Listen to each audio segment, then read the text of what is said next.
Assalamualaikum warahmatullahi wabarakatuh. Perkenalkan, nama saya Restika Fauziatul Akmala. Saya dari kelas PGMIG dengan NIM 203180219. Di sini saya akan mempresentasikan tentang kesetaraan dan keadilan gender. Yang pertama yaitu perkembangan gender internasional dan nasional. Permasalahan representasi gender muncul karena adanya manifestasi ketidakadilan terhadap peran yang diterima perempuan baik dalam bidang ekonomi, politik maupun pendidikan, sehingga perlu adanya transformasi gender. Transformasi gender tidak sekedar memperbaiki status perempuan yang indikatornya menggunakan norma laki-laki, melainkan memperjuangkan martabat dan kekuatan perempuan. Akan tetapi, dalam penulisan ini hanya akan fokus terhadap permasalahan politik. Masalah gender kemudian menjadi perhatian dunia, sehingga masuk dalam agenda Perserikatan Bangsa atau PBB.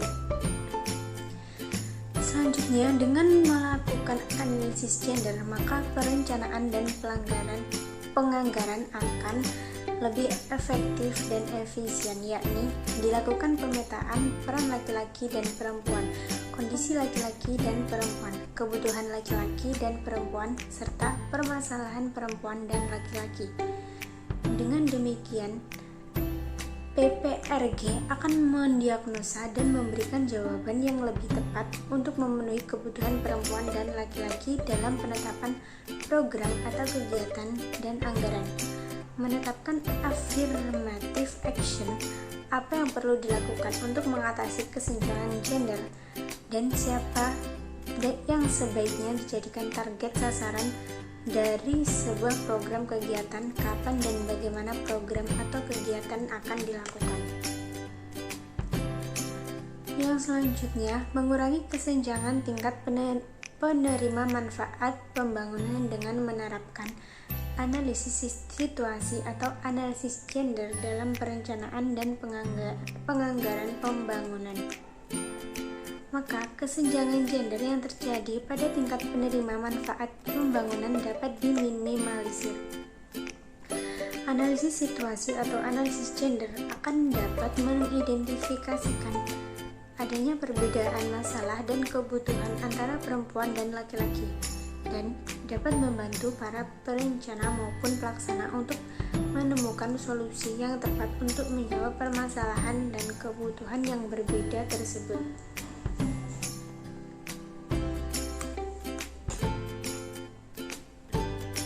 Sebagai inisial awal dalam rangka persiapan penerapan anggaran responsif gender tersebut, Kementerian Pemberdayaan Perempuan dan Perlindungan Anak bekerja sama dengan Kementerian Keuangan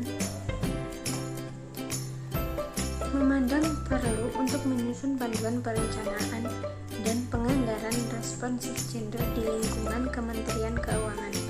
Panduan ini disusun sebagai acuan bagi perencanaan dan di lingkungan Kementerian Keuangan dalam melaksanakan penerapan penganggaran berbasis kinerja atau performance-based budgeting yang responsif gender. Selanjutnya yaitu isu-isu gender untuk dimasukkan ke dalam kebijakan keamanan nasional, yaitu yang pertama, hak-hak yang setara bagi pria dan wanita untuk ikut serta dalam lembaga-lembaga sektor keamanan. Yang kedua yaitu GBV sebagai ancaman internal terhadap keamanan. Yang ketiga, penghapusan diskriminasi dan pelanggaran hak-hak asasi manusia lainnya di lembaga-lembaga sektor keamanan atau dalam penyediaan jasa keamanan dan peradilan. Yang selanjutnya, mekanisme yang menjamin perlibatan masyarakat sipil termasuk organisasi-organisasi wanita. Perspektif berbeda yang pokok dapat dikemukakan organisasi-organisasi wanita dan pria. Kebijakan keamanan komprehensif untuk menangani kebutuhan keamanan yang beraneka ragam, mempertimbangkan kebutuhan keamanan dan peradilan yang berbeda bagi wanita, pria, anak perempuan, anak laki-laki, menuju kebijakan-kebijakan keamanan yang lebih komprehensif dan efektif.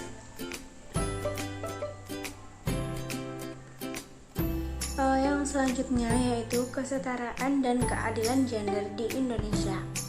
Agar memudahkan dalam memberikan pengertian gender tersebut, pengertian gender dibedakan dengan pengertian seks atau jenis kelamin.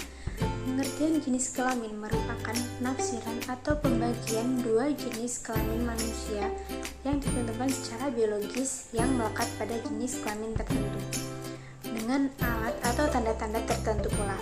Alat-alat tersebut selalu melekat pada manusia selamanya, tidak dapat dipertukarkan, bersifat permanen, dan dapat dikenali semenjak manusia lahir.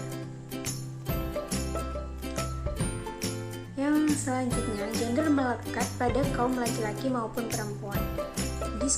Diskonstruksi secara sosial maupun kultural. Misalnya, perempuan itu dikenal lemah lembut, cantik, emosional, dan keibuan, sementara laki-laki dianggap kuat, rasional, jantan, perkasa. Ciri dari sifat itu merupakan sifat-sifat yang dimiliki oleh kedua belah pihak.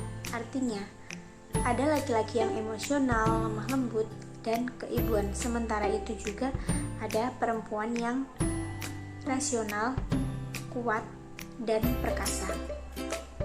Perubahan ciri dari sifat-sifat itu dapat terjadi dari waktu ke waktu dan dari tempat ke tempat yang lain. Untuk memahami perbedaan antara seks dan gender dapat dilihat pada tabel berikut ini ya.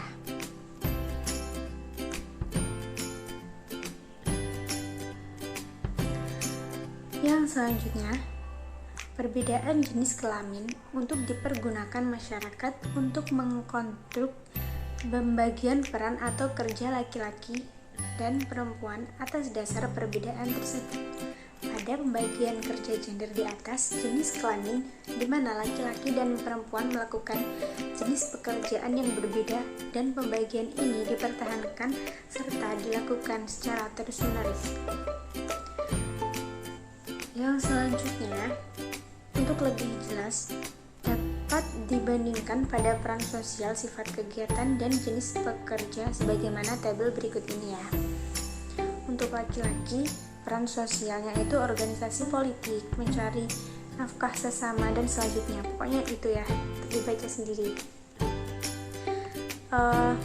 Yang selanjutnya yaitu kesetaraan dan keadilan gender. Kesetaraan gender adalah suatu proses yang ditempuh untuk menghantarkan laki-laki dan perempuan secara dinamis untuk memperoleh akses partisipasi, kontrol, dan manfaat dalam aktivitas dalam kehidupan baik dalam keluarga, sebelum masyarakat maupun berbangsa dan bernegara.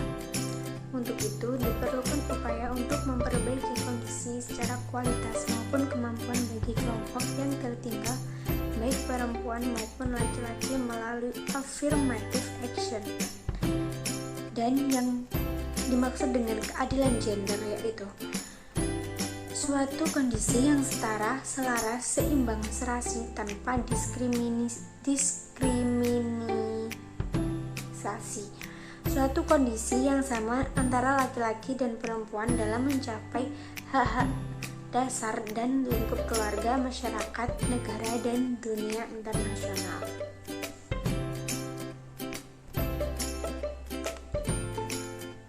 Untuk mengetahui apakah laki-laki dan perempuan itu telah setara dan berkeadilan dapat dilihat pada yang pertama.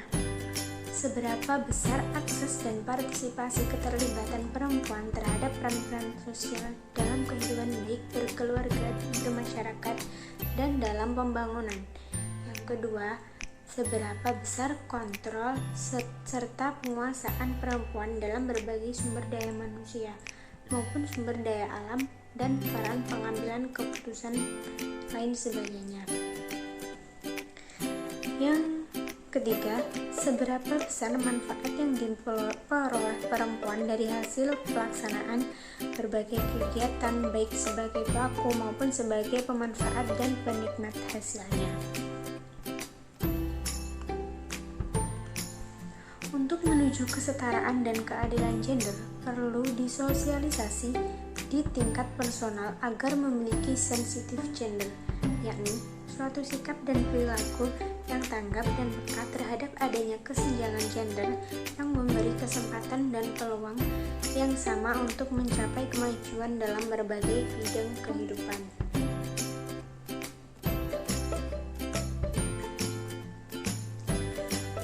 Sosialisasi gender melalui jalur struktural yang dipandang lebih efektif adalah melalui pendidikan, yakni dengan mengintegrasikan ke dalam manajemen pendidikan responsif gender, pembelajaran inklusif gender, dan didukung pula oleh kebijakan pendidikan yang responsif gender.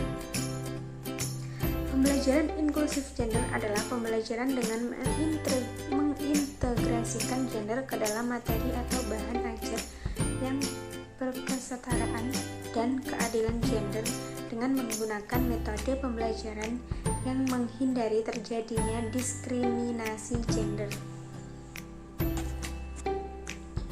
Jadi kesimpulannya, gender seringkali dapat diartikan dengan laki-laki dan perempuan, namun sebenarnya perspektif itu kurang tepat karena perempuan dan laki-laki adalah jenis kelamin, sedangkan gender dan jenis kelamin sendiri sebenarnya berbeda. Jenis kelamin adalah sesuatu yang hadir secara lahiriah dan alami, sedangkan gender sendiri mengerucut kepada kemaskulinan dan kefemininan seseorang, di mana pada masa ini perbedaan akan gender menjadi nomor 2 tanpa adanya pilah-memilah antara kelebihan dan jenis kelamin seseorang.